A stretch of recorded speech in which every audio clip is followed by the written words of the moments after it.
Barrow trapped by ex-pal's tip. The Evening Star, Washington, D.C., May 24, 1934. The story runs 12 paragraphs and never names the pal because the pal is a father, the deal is for his son, and the son's name is Henry Methvin. The reward money is the cover story.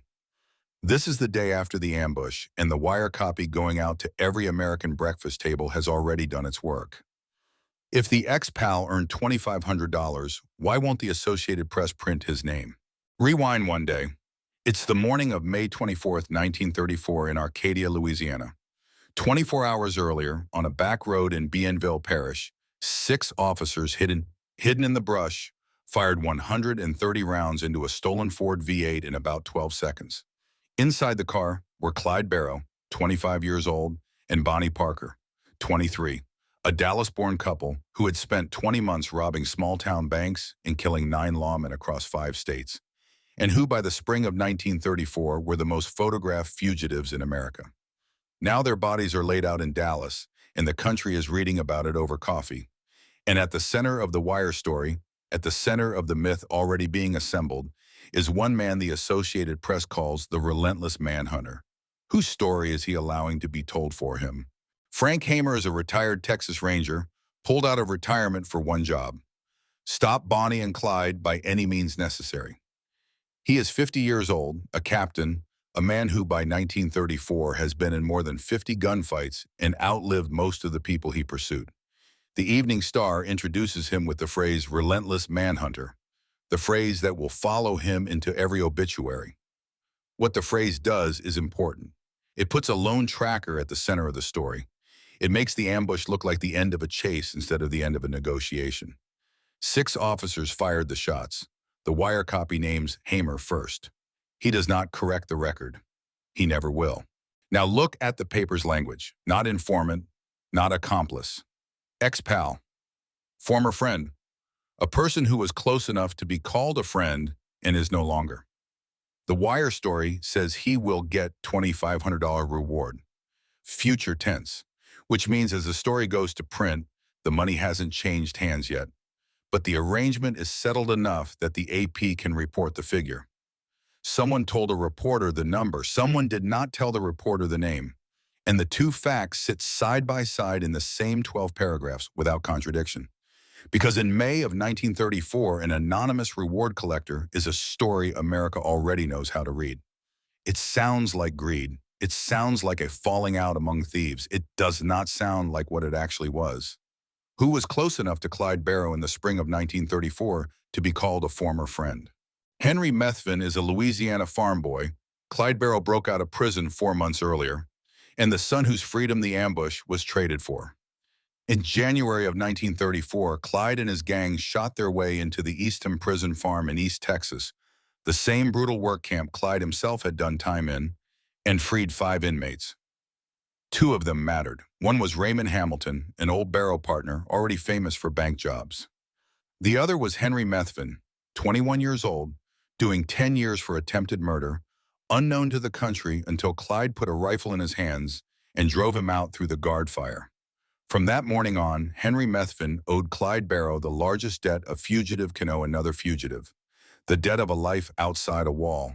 And Henry Methvin had a father in Bienville Parish, Louisiana, a sharecropper named Ivy in his 50s, working a piece of scrub pine country near the Sales Road.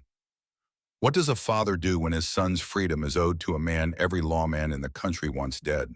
Here is what the AP did not print.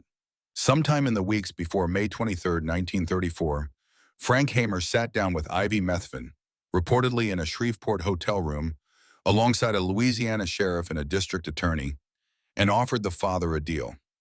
Full immunity for Henry in Louisiana for every crime committed with the Barrows up to that point. In exchange, the road, a time, a place, a car Clyde would slow down for because it belonged to a man he trusted. This is the deal the newspapers would not report in May of 1934, but which Hamer would later describe in a 1935 statement to Texas authorities, in which the Methvin family would confirm for decades afterward, in which Henry's Louisiana parole, granted quietly in 1942 for the pre-ambush charges only, would put in the public record. The ex-pal in the Evening Star is Ivy Methvin, The $2,500 reward is the receipt the public was allowed to see. The actual price was a son. And if the deal was real, if a father sold his son's partner to save his son, why did every paper in the country reach for the reward instead? Consider what the country was being asked to feel. Bonnie and Clyde had killed 9 lawmen. Most Americans wanted them dead. But the killing itself was a problem. A woman in her 20s, shot to pieces in a car on a country road, on a signal from her lover's friend's father. A story like that curdles in the telling. A reward-hungry ex-friend, on the other hand, fits neatly beside a relentless ranger. It gives the myth a clean transaction. The law paid a bounty, the bounty was earned, the bandits fell. No father, no son, no hotel room in Shreveport. The AP's anonymity in this light stops looking like discretion. It looks like construction. And it worked. For decades. What happens to Henry Methvin once the deal is done and the papers have moved on? Easton bookends the gang. The prison break that gave Clyde a Louisiana farm boy in January gave him the man who killed him in May. Raymond Hamilton, freed the same morning, would outlive Clyde by a year before Texas put him in the electric chair. Henry Methvin would go home to Louisiana, do a few years for the pre-ambush charges, get paroled, and be electrocuted in 1948 for a killing the deal never covered. And Frank Hamer, the retired ranger the AP called the relentless manhunter, would refuse, for the rest of his life, to describe what happened in Bienville Parish. He gave one guarded statement in 1935, and then, for 20 years, nothing. When Hollywood turned him into a fool in 1967, his family sued and won. But he never told the story himself. The silence is the confirmation.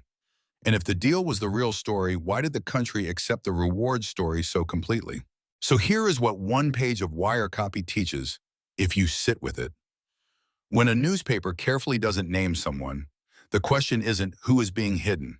The question is who is being protected, and from what story. The Evening Star protected a father because it had to protect a myth. A lone ranger and a greedy ex-friend is a story the country could tell itself. A father in a hotel room selling his son's roommate for a parole was not. The ambush killed 2 people, but only one of them was a 23-year-old woman photographed in a dress. The reward money frame covered the informant. A different frame would be needed to cover her. The press needed a sympathetic frame to absorb the killing of a 23-year-old woman. 2 Texas papers, within 24 hours, would supply it through her mother.